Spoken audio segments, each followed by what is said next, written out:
अस्सलाम वालेकुम students. YouTube channel accounting with sir Umair के साथ एक बार फिर मैं आपकी खिदमत में हाजिर हूँ।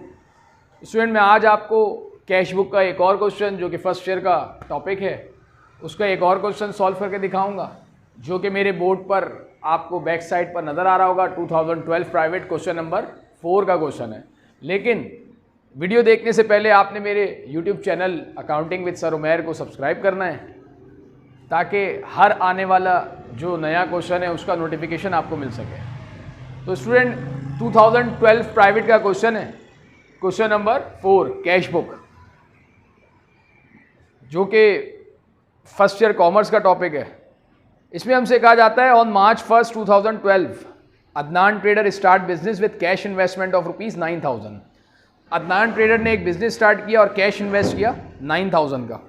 तो स्टूडेंट, ये बिज़नेस अभी स्टार्ट हुआ है, तो इसका मतलब ये हुआ। स्केचिंग तो मुझे बताने की बिल्कुल ज़रूरत नहीं है, क्योंकि उससे पहले मैं 3-4 क्वेश्चंस आपको करा चुका हूँ, समझा चुका हूँ। तो स्केचिंग की मेरे ख्याल में अब आपको ज़रूरत नहीं है बताने की। तो यहाँ पर स्टूडेंट, यहाँ पर इन्वेस्ट किया हमने कैश 9,000।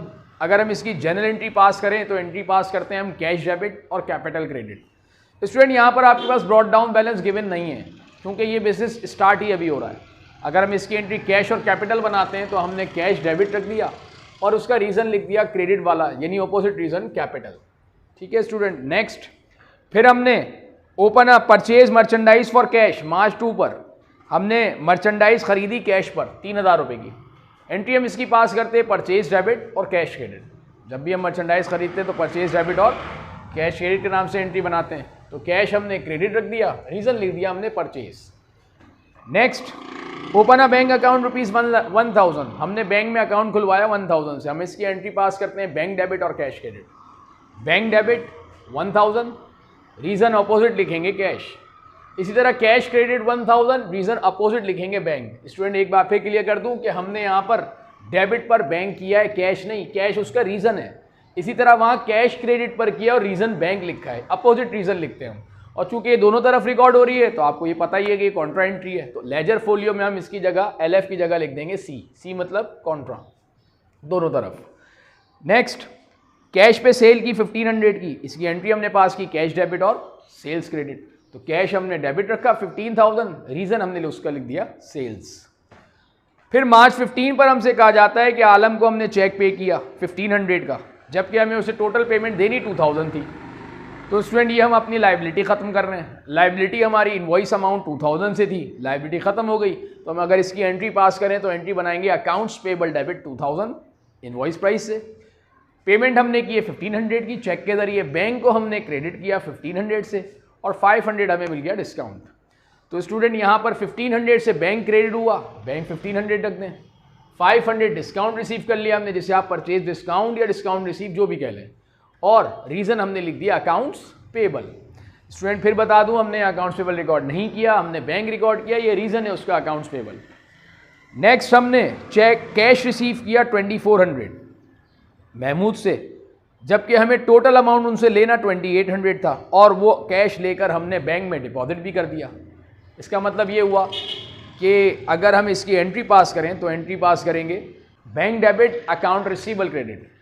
बैंक डेबिट करेंगे हम टोटल अमाउंट से नहीं, बल्कि 2,400 से, जितने का हमने कैश लिया है।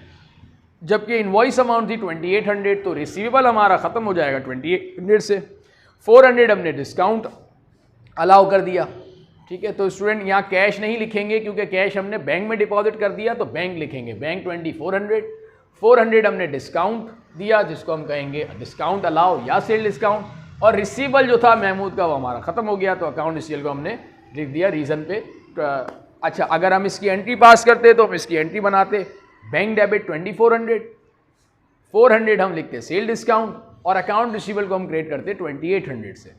तो अकाउंट रिसीवेबल तो हम रिकॉर्ड करते ही नहीं, हमने तो यहाँ रिकॉर्ड किया है बैंक और डिस्काउंट। ये तो रिसीवेबल, तो इसका रीज़न आ गया।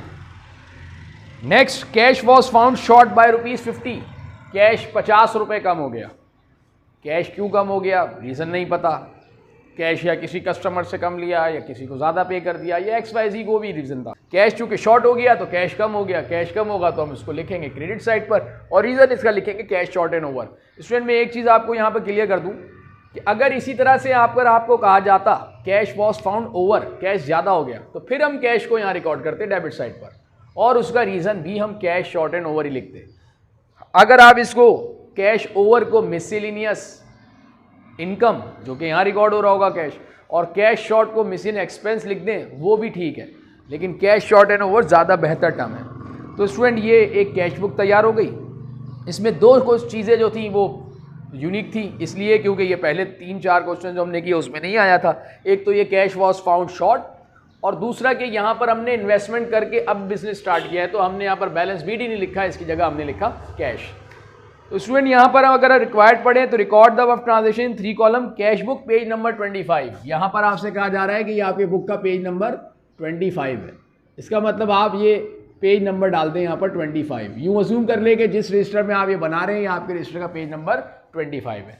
राइट साइड टॉप कॉर्नर पर balance the cash book on March 31, bring down the balance. उसके बाद बैलेंस कर लें, तो इसका टोटल कर लें आप। टोटल मैंने पहले भी बताया था कि एक लाइन में करना है। ये 400 है, 10,500 है, 3,400 है, 500 है, 4,050 और 1,500 है।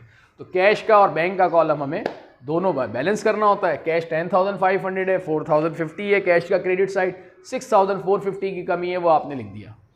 इसी तरह 3,400 बैंक का डेबिट साइड है, क्रेडिट साइड 1,500 है, 1,900 की कमी है वो आपने लिख दी। इसको नाम दे दिया बैलेंस कैरीड डाउन। इसको आप बैलेंस कैरी फॉरवर्ड भी कह सकते हैं, CF, CD carried down. Total कर लें तो इसका टोटल हो गया 10,500 कैश का, बैंक का हो गया 3,500। इसी तरह इसका भी 10,500 और कैश का हो गया, बैंक का हो गया 3,400। तो जो बैलेंस कैरीड डाउन था, नेक्स्ट मंथ का बैलेंस ब्रॉट डाउन हो जाएगा, जो कि 6,450 है कैश का और बैंक का है 1,900। डेट आपने 1 अप्रैल डाल दी। स्टूडेंट उम्मीद है कि मुझे आपको ये कॉन्सेप्ट क्लियर हो गया होगा।